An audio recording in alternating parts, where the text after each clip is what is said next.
Okay, so now that we have our live USB environment, we'll select our language option here. I'll use English. And then this is touchscreen, and I will say Zorin works great with touchscreen, so we can do install Zorin OS.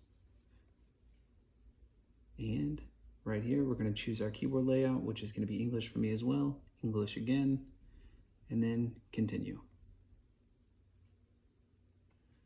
And then we're going to go ahead and set up wireless, but I'm going to do that in a moment. Of course, I'm not going to do that on camera here, so I'm just going to let that ride out on the installation process without actually setting up any kind of internet connection. So we're going to go ahead and say, I don't want to connect internet for now. We can do that afterwards, and then hit continue.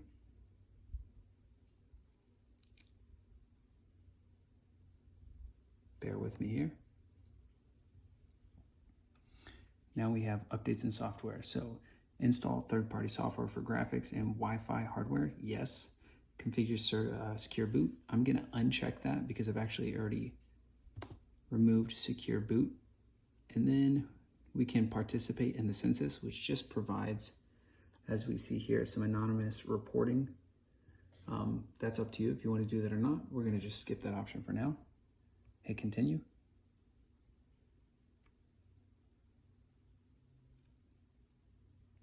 And then from here, it's going to ask us, do we want to install Zorin OS alongside Linux Mint, which this one was initially running Linux Mint, which I can also do another video on that.